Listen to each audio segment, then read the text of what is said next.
Amazon has just sent legal threats to Perplexity over their browser Comet going and doing autonomous agent shopping on Amazon. We're going to get into all of this on the podcast today. Perplexity has responded. Amazon has responded back. We have a absolute feud going on, and I, for one, am on Perplexity's side. I think Amazon's being ridiculous for a number of reasons. I'll outline all of those below.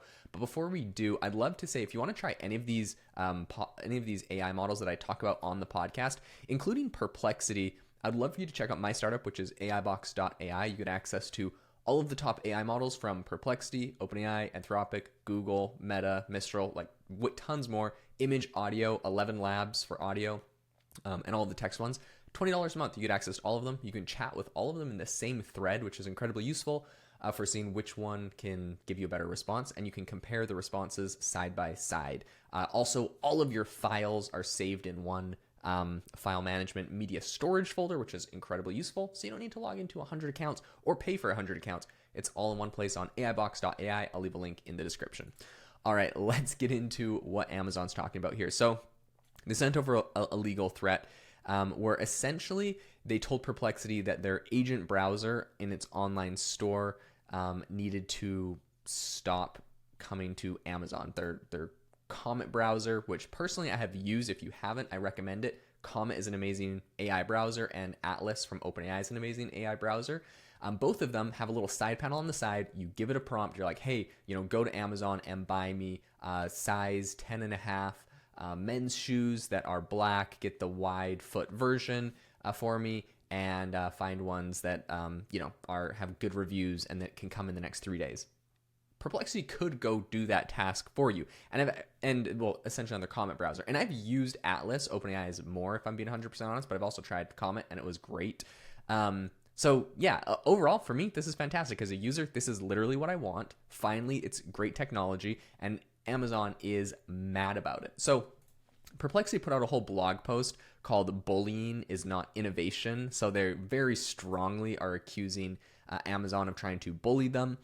The opening on their blog post, they have a whole blog post about this, but they say, the point of technology is to make life better for people. We call it innovation, but it's just the constant process of asking how to make things better. Bullying, on the other hand, is when large corporations use legal threats and intimidation to block innovation and make life worse for people.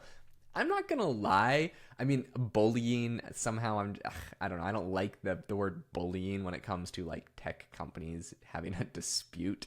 But I completely agree with the sentiment here.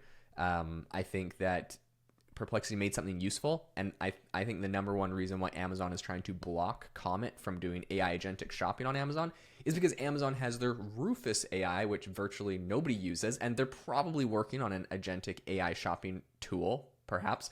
And I think they're worried about being front run by this. They'll say that there's other reasons, but in my opinion, this is probably what is going on here. So Amazon has responded to this whole blog post where they were basically talking about it. And this is what Amazon came up with. They came up with a, quote, statement about Perplexity. They said, we think it fairly straightforward that third-party applications that offer to make purchases on behalf of customers from other businesses should operate openly and respect service provider decisions whether or not to participate. This helps ensure a positive customer experience, and it is how others operate, including food delivery apps and the restaurants they take orders from. Blah, blah, blah. Then it says, agentic third-party applications such as Perplexity's Comet have the same obligation, and we've repeatedly requested that Perplexity remove Amazon from the Comet experience, particularly in light of the significantly... Okay, here's Amazon roasting them. They say, the significantly degraded shopping and customer service experience it provides. Ouch! They're like, we don't want to be on Comet because Comet is just degrading the shopping experience. Okay, as a user of Comet and Atlas, well, that's my main one, but they're basically the same. And I have used Comet in the past. So as a user of Comet, I would say it is not a degraded shopping experience. I would also say that, like, Amazon, instead of just trying to kick off these AI agents off their platform, should probably ask themselves, why are people using Comet on our platform? Perhaps it's the fact that when I go to Amazon, it is incredibly cluttered. It is always trying to upsell me. It's hard to decide what is a promoted post, what is not a promoted post, what is Amazon promoting their own in-house Amazon products that they've decided to build, which I think is anti-competitive to companies. They can see the data of every single company, what they're selling, and so they just make clone products and then they can boost them to the top. And the argument there is that grocery stores do this with their generic brands as well. Don't really like it, but whatever.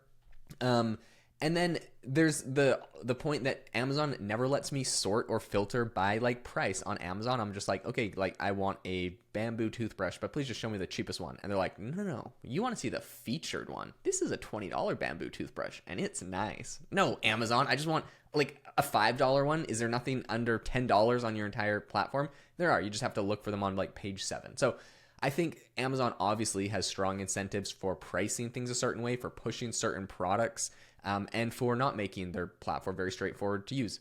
Enter the solution, an AI agent where I can just say, go find me the freaking bamboo toothbrush that is $7 or less and can get here tomorrow, because I know it exists because I purchased it before. I just can't remember, and it was on a different account, so it's not in my history, blah, blah, blah, whatever. And your agent can do it. So Amazon doesn't like that. Amazon is saying, no, it needs to stop. Okay. Apparently, this is all a very straightforward thing, and I'll give you the arguments on both sides of this. The way that Amazon is approaching this, they say that, third-party agents working on the behalf of users just need to identify themselves. And basically, they're like, look, if Comet just identified themselves, then there would be no problem. Like their cease and desist isn't like Comet needs to shut itself down or permanently ban Amazon, although I think that is their request. They're just saying, look, it just needs to identify itself as a bot, and then everyone's going to be happy.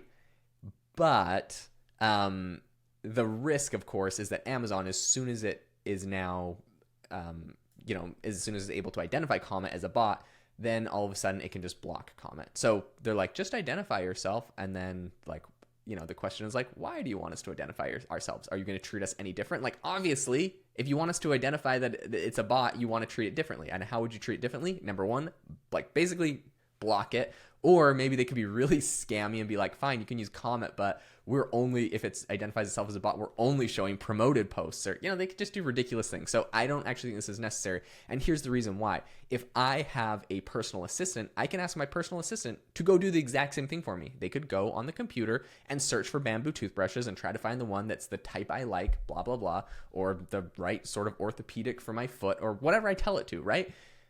So if I could send a personal assistant, why would I not be able to just send my AI agent to go do the same task?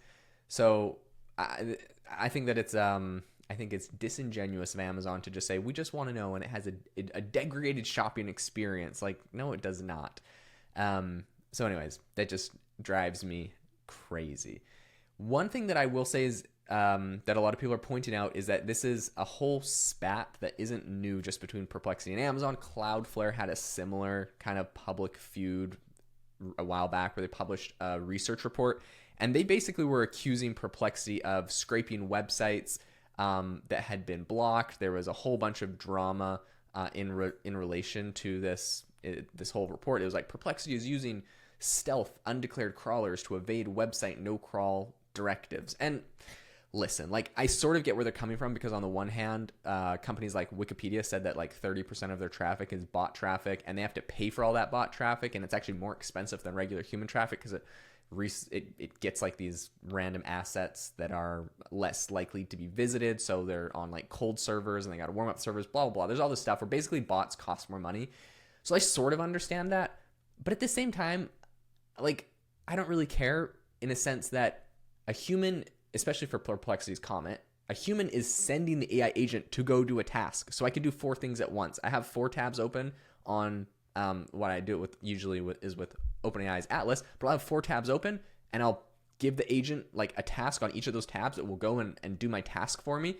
And I don't want the websites to be like, are you a bot? Like, I don't want it to treat them any different. Just act like I'm doing it. It's saving me 4 times the time, and I'm on my other tab figuring out the next thing I need to do. Well, those 4 tabs are just doing something for me. Like, oh, I got to go copy and paste all these RSS feed links from these like different shows to this spreadsheet, and it's like a pain in the butt.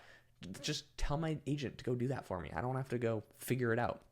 So anyways, and I also don't want the websites to know that it's not just me doing it or my virtual assistant on my behalf. So yes, like, are we sending AI agents to go crawl all of Wikipedia and scrape its content? Yeah, I think that could be problematic, but like an assistant AI agent going and doing something that an actual user is asking it to do. This is not controversial. Amazon is ridiculous. And I think at the end of the day, if I can't go to Amazon with my AI agent to go do something for me, and Amazon just blocks AI agents, fine. I'll go to Best Buy or some other platform, or Walmart, I guess. Like at the end of the day, I guess the only competition Amazon really has in America is like Walmart with the shopping experience online, and Walmart, isn't as good because it's not as fast. But I think that's what it will come down to. Like if Amazon truly doesn't let you shop with your AI agent and you want to shop with an AI agent, you'll just move on to something different. So like hopefully Amazon kind of reverses trend on this and realizes this is the way that people will be shopping in the future and that it's a genuinely useful thing. But we'll see where that goes. I just the final thing I'll leave you with is my my absolute shock at them saying the degraded shopping experience. Okay, Amazon, as if scrolling through 1,000 links on your horribly ugly UI website isn't a degraded shopping experience. You are literally an assault to my eyes when I'm using Amazon. Like, they could just make their website pretty. I promise it wouldn't hurt anyone. I feel like I'm on freaking Craigslist half the time. Okay, I'm done ripping Amazon. Appreciate their contributions to the AI landscape. Don't appreciate this policy. I'll call it out when I see it. All right. Thanks everyone so much for tuning into the podcast. If you learned anything new, if this was useful or insightful, make sure to leave a rating and review on the show. It helps the show out. I really appreciate them all. And as always, make sure to go check out AIbox.ai if you want to try all of the AI models in one place for one price. I honestly just hope it saves you money and saves you having to click through a bunch of tabs and go to a bunch of different platforms. It's only $20. So it's a pretty great value for the features it offers. Thanks so much for tuning in, and I will catch you in the next episode.